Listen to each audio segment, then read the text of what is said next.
Hello बच्चों, कैसे हैं आप सभी को मकर संक्रांति की मेरी तरफ से बहुत बहुत शुभकामनाएं। और उम्मीद करती हूँ कि मकर संक्रांति का पर्व आप लोगों के लिए बहुत सारी खुशियां लेकर आए और आप बहुत अच्छे से पढ़ाई करें और अपने जीवन में बहुत आगे बढ़ें। आप फाइनल ईयर में हो तो होपफुली आप लोग रीट की तैयारी भी इंटीग्रेटेड कोर्स में हो ना। ओके ओके, चलिए। तो आगे अगर मैं ये बोलूँगी आगे की आपकी लाइफ जो है वो बहुत अच्छी निकले और यही मेरी विश है आप बच्चों के साथ में। सो आगे करते हैं हम अपने टॉपिक को। मैंने कल आप लोगों को जाइलम के टाइप्स के बारे में बताया था कि जाइलम के बहुत सारे टाइप्स होते हैं। जहां पे मैंने ये कहा था आप लोगों को कि प्रोटोजाइलम क्या होता है और मेटाजाइलम क्या होता है, उन दोनों में डिफरेंस क्या होता है, एक्साक कौन सी फॉर्म होती है, एंडाक कौन सी फॉर्म होती है और मेजाक कौन सी फॉर्म होती है। तो इन कुछ फॉर्म्स के बारे में मैंने अपन लोगों ने डिस्कशन किया था। नेक्स्ट अगर हम लोग बात करने वाले हैं कि जो भी जाइलम जो था, जाइलम के बारे में मैंने आप लोगों को कल स्टार्टिंग करा दी थी। हम लोगों ने पहले भी डिस्कशन किया था कि जाइलम को हम लोगों ने अलग अलग पार्ट में डिस्क्रिमिनेशन किया हुआ है। सो फर्स्ट पार्ट जो था वो क्या था, जिसको हमने ट्रैकिड्स बोला था, जिसको हम वाहिनिकाएं बोलते हैं। एक तो होती है वाहिनिकाएं, ठीक है, एक होती है वाहिकाएं, एक होते हैं जाइलम फाइबर्स और एक होते हैं जाइलम पैरेन्काइमा। तो हम पहले बात करने वाले हैं ट्रैकिड्स के बारे में। तो बच्चों सबसे इंपॉर्टेंट चीज आती है कि यहाँ पे जो ट्रैकिड्स होते हैं यानी कि जो वाहिनिकाएं होती हैं बहुत लंबी लंबी होती हैं। उनकी जो स्ट्रक्चर होती है इट्स लाइक दिस। इस तरह से लॉन्ग स्ट्रक्चर्स होती हैं। सबसे इंपॉर्टेंट चीज किसकी बनी हुई होती है, ये स्क्लेरेन्काइमा की बनी हुई होती है। किसकी बनी हुई है, ये स्क्लेरेन्काइमा टिश्यूज की बनी हुई है। और स्क्लेरेन्काइमा टिश्यू कैसा होता है आप लोगों को पता ही है। स्क्लेरेन्काइमा टिश्यू जो होता है वो एक तरह का डेड टिश्यू होता है जहां पे किसी भी तरह के कोई भी लिविंग साइन जो होते हैं वो नहीं होते हैं इसके अंदर। अच्छा, दूसरी इंपॉर्टेंट चीज ये कैसी होती है, पॉइंटेड होती है, नुकीली होती है, चेसल लाइक। चेसल का मतलब होता है जो छेनी के आकार की होती है चीज, उसको हम बोलते हैं चेसल लाइक स्ट्रक्चर बोलते हैं। सो ओवरऑल अगर हम लोग बात करें यहाँ पे कि जो ये जाइलम की जो वाहिनिकाएं होती हैं, इन वाहिनिकाओं के अंदर डिपोजिशन होता है। चूंकि हम लोगों ने पहले भी बात करी है यहाँ पे कि जो डिपोजिशन हो रहा है सेकेंडरी वॉल पे हो रहा है। तो सेकेंडरी वॉल पे डिपोजिशन की जो वजह है वो क्या है कि यहाँ पे लिग्निन और सबरिन का क्या हो रहा है, डिपोजिशन हो रहा है। दूसरी इंपॉर्टेंट चीज यहाँ पे क्या होता है, जो सबसे पहले डिपोजिशन होता है तो वो बनाता है सिंपल पिट, जिसको हम क्या बोलते हैं, सरल गर्द, ठीक है। और दूसरा जो डिपोजिशन होता है उसको हम बोलते हैं परिक्षेपित गर्द।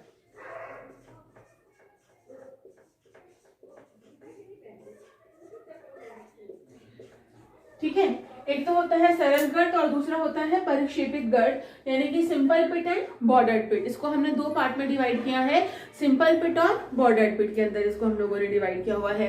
सो ओवरऑल अगर हम लोग यहाँ पे बात करते हैं तो जो डिपोजिशन हो रहा है उसके बेसिस पे भी हमने इनको डिवाइड किया हुआ है।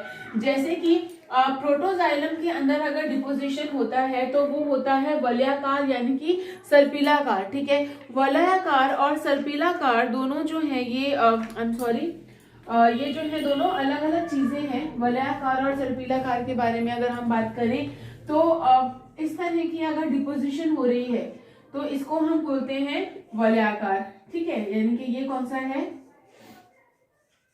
वलयाकार। और अगर इस तरह की डिपोजिशन हुई तो इसको हम बोलते हैं सर्पिलाकार, ठीक है। सेकेंड टाइप का जो अगर डिपोजिशन हुआ उसको हम क्या बोलते हैं, सर्पिलाकार बोलते हैं। एक होता है, अच्छा, दूसरा डिपोजिशन जो होता है वो मेटाजाइलम के अंदर होता है। ये दो टाइप का होता है, स्क्लेरिफॉर्म एंड रेटिकुलेट फॉर्म, सीढ़ी नुमा, ठीक है। और दूसरी जो फॉर्म होती है उसको हम क्या बोलते हैं, रेटिकुलेट फॉर्म बोलते हैं। यानी कि सीढ़ी नुमा की स्ट्रक्चर कैसी होती है, इस तरह की स्ट्रक्चर्स बननी शुरू हो जाएगी और एक में रेटिकुलेट फॉर्म बननी शुरू हो जाएगी। सो तो यहाँ पे अगर आप गौर से देखेंगे तो ये सब क्या है, डिपोजिशन है। क्या है ये, डिपोजिशन। और ये डिपोजिशन होते किस वजह से हैं, ये तो मैंने आपको बता ही चुकी हूँ कि ये डिपोजिशन होते हैं सेकेंडरी सेल वॉल के आगे, इसके ऊपर लिग्निन वगैरह के, सबरिन के क्या होते हैं, डिपोजिशन होते हैं। तो एक बार मैं इस चीज को फिर से रिवाइज कर देती हूँ, उसके बाद आप लोग स्क्रीनशॉट ले लीजिएगा। मैंने ये बोला कि यहाँ पे जितनी भी वाहिनिकाएं होती हैं, लॉन्ग होती हैं, सिलेंड्रिकल होती हैं, पॉइंटेड होती हैं, चेसन लाइक होती हैं, यानी कि छड़ी नुमा होती हैं। इनका जो अगर हम लोग बात करें, इनके अंदर जो कोशिकाएं होती हैं वो कैसी होती हैं, वो मरी हुई होती हैं, यानी कि स्क्लेरेन्काइमा से मरी हुई हैं। तीसरी इंपॉर्टेंट चीज के बारे में अगर ये बात करें तो यहाँ पे प्रोटोजाइलम और मेटाजाइलम के ऊपर क्या होता है, डिपोजिशन। अगर फर्स्ट टाइम पे डिपोजिशन हो रहा है तो उससे क्या बनते हैं, सिंपल पिट यानी कि सरल गर्त बनते हैं।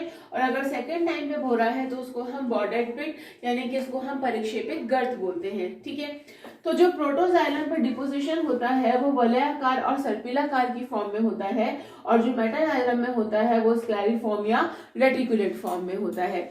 दूसरी इंपॉर्टेंट चीज यहाँ पे ये आती है कि ये जो वाहिनिकाएं होती हैं, वाहिकाएं जो होती सॉरी वाहिनिकाएं जो होती हैं, ट्रैकेट्स जो होते हैं, ये आपस में एक दूसरे के साथ में जुड़े हुए होते हैं ताकि यहाँ पे इजीली वाटर का फ्लो जो है वो हो सके। क्लियर, चलिए एक बार इसका स्क्रीनशॉट ले लीजिए, फिर आगे और डिस्कशन करते हैं।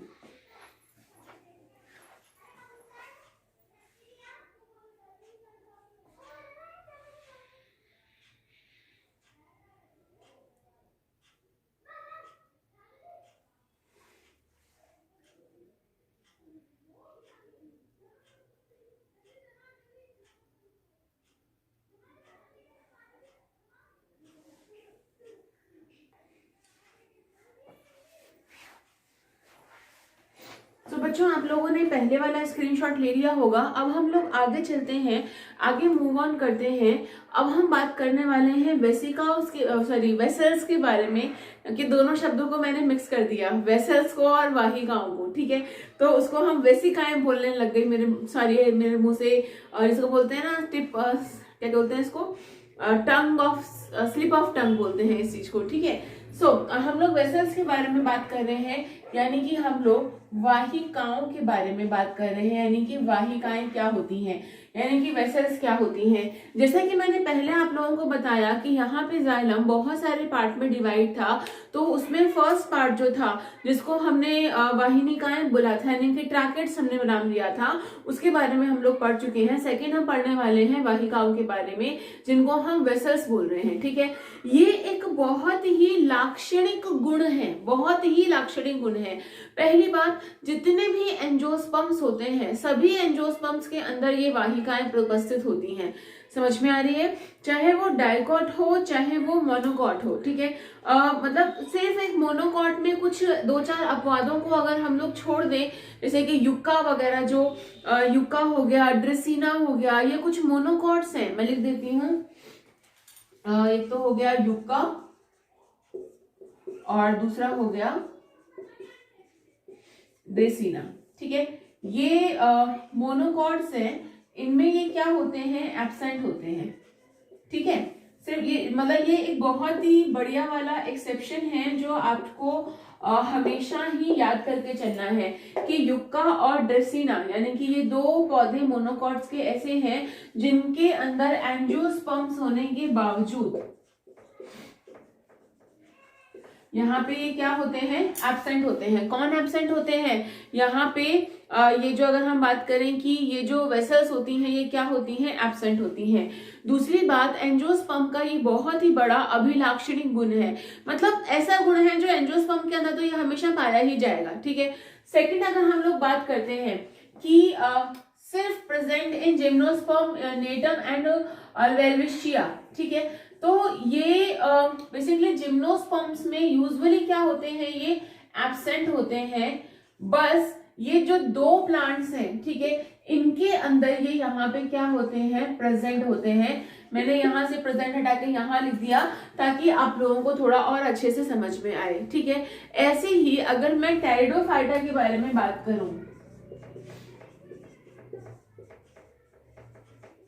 ठीक है। टेरिडोफाइटा के अंदर भी सिर्फ और सिर्फ यहाँ पे दो ही ऐसी प्रजातियां हैं जो कि टेरिडियम और सेलेनियम, ठीक है। एक तो होती है टेरिडियम, ठीक है, जिसको हमने नाम दिया, इसका एग्जाम्पल है टेरिडियम, ठीक है। एक तो हो गया आपका टेरिडियम और दूसरा जो हो गया वो हो गया आपका सिलेजिनेला।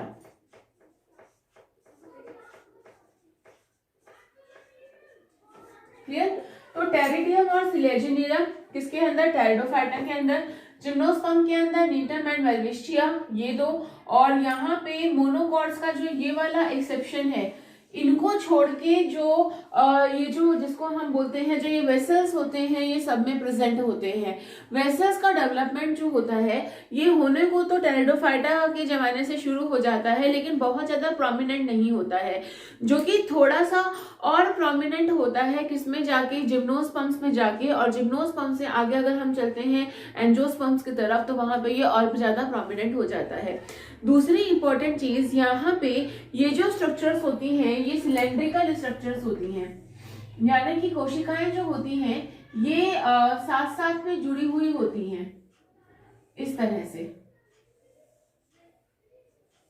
ठीक है। और यहाँ पे क्या बन जाता है, एक तरह की एक छिद्र स्टेज बन जाती है, छिद्र बन जाते हैं ऊपर की तरफ। ध्यान रखना कि इनकी जो बेसिकली अगर हम लोग बात करें कि ये जो कोशिकाएं होती हैं इनकी लंबाई ज्यादा होती है और चौड़ाई कम होती है। याद रखना इन कोशिकाओं की लंबाई हमेशा ज्यादा होती है और चौड़ाई हमेशा कैसी होती है, कम होती है।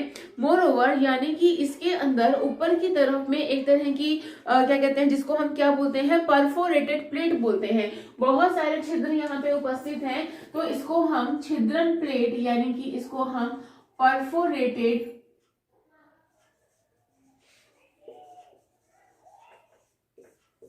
इसको हम हिंदी में बोलते हैं छिद्रन प्लेट यानी कि परफोरेटेड प्लेट बोलते हैं, ठीक है। तो ये एक के साथ उपस्थित होती हैं और जिस तरह से वाहिनी का यानी कि ट्रैकेट्स में डिपोजिशन होता है, सेकेंडरी वॉल है ट्रैकेट के अंदर, यहाँ पे डिपोजिशन हो रहा है और यहाँ पे भी डिपोजिशन होता है किसका, आगे लिग्निना सबरिन का जो है वो यहाँ पे डिपोजिशन होने लग जाता है, ठीक है। चलो मैं एक बार फिर से बता देती हूँ कि जो वेसल्स हैं बहुत इंपॉर्टेंट है, प्रेजेंट होती हैं सारे एंजियोस्पर्म्स के अंदर, एब्सेंट होती हैं जो जिम्नोस्पर्म्स हैं इनमें बेसिकली एब्सेंट होती हैं। लेकिन यहाँ पे जो ये दोनों हैं इनको हमने बोला ये कैसे हैं, ये अपवाद हैं, यानी कि ये क्या है, एक्सेप्शन है, ठीक है। ऐसे ही ये भी एक्सेप्शन है कि एंजियोस्पर्म में प्रेजेंट होती है लेकिन मोनोकॉट के युग का और ड्रेसिना में ये कैसी है, एब्सेंट है। ऐसे ही टेरिडोफाइटा में ये दो एक्सेप्शन है। कौन से एक्सेप्शन है, टेरिडियम और सिलेजिनेला, ये दोनों कैसे हैं, एक्सेप्शन है और इनके अंदर ये वेसल्स जो होती हैं प्रेजेंट होती हैं। तो यहाँ पे आपको याद करने हैं कि इनके क्या क्या और कैसे कैसे एक्सेप्शंस होते हैं। चलिए इसका एक बार स्क्रीनशॉट ले लीजिए, फिर हम लोग आगे चलते हैं।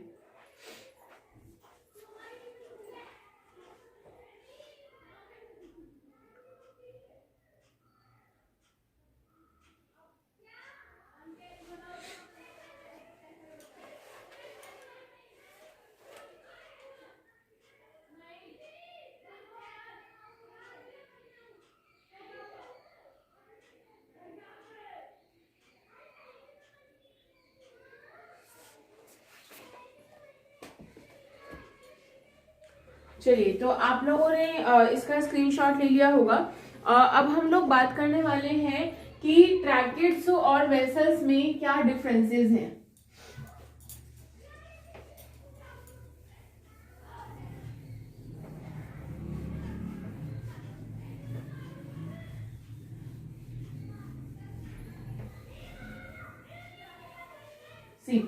ट्रैकेट्स और वेसल्स जो होते हैं दोनों में बहुत सारे डिफरेंसेस हैं। इसमें से कुछ डिफरेंसेस मैं अभी आप लोगों को बता देती हूँ। पहली इंपॉर्टेंट चीज होती है कि जो ट्रैकेट्स होती हैं ये कम चौड़ी होती हैं और लंबी होती हैं। इनके सिरे जो होते हैं, मैंने आप लोगों को कहा था ना कि चेसर लाइक होते हैं, नुकीले सिरे होते हैं। जबकि अगर हम बात करें वेसल्स के बारे में तो जो वेसल्स होते हैं इनके जो सिरे होते हैं ये अगर हम बात करें कि ये छोटी होती हैं और ये चौड़ी होती हैं, ठीक है, जो वेसल्स होती हैं। मोर ओवर कि ये जो मैंने अभी यहाँ पे डायग्राम बनाया था आप लोगों की, वेसल जो है वो एक के साथ क्या होती हैं, ये आपस में जुड़ी हुई होती हैं, लेकिन जो वाहिनिकाएं हैं ये आपस में जुड़ी हुई नहीं होती हैं। सबसे ज्यादा वाटर कंडक्शन का काम कौन करता है, वेसल करता है, बजाय ट्रैकिड्स के। ठीक है, तो ये मैंने कुछ आप लोगों को इसके, अगर हम लोग बात करें कि कुछ डिफरेंसेस बताए, कल भी मैं इसके बारे में और डिफरेंसेस बताऊंगी। सबसे इंपॉर्टेंट चीज है यहाँ पे कि इसको लर्न करना और इसके डायग्रामेटिकली इस चीज को अच्छे से आगे प्रेजेंट करना। तो इस चीज को बहुत अच्छे से लर्न करते चलिए, पढ़ते चलिए। जो प्रॉब्लम आए कमेंट जरूर करिएगा। और दूसरी सबसे इंपॉर्टेंट चीज ये है कि जो भी चीजें आपको पढ़ाई जा रही हैं वो साथ साथ आप लोग लर्न करते चलिए, तो वो आपके लिए बहुत इजी और कन्वीनियंट मेथड होगा। क्लियर?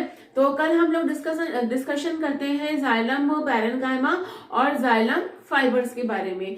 उसके बाद जाइलम है आपका वो फिनिश हो जाएगा, फिर हम उठाएंगे क्या, फ्लोएम को उठाएंगे, मतलब फ्लोएम के बारे में बात करेंगे। तब तक के लिए अपना बहुत बहुत ध्यान रखिए। Thank you so much for watching और अगेन हैप्पी मकर संक्रांति।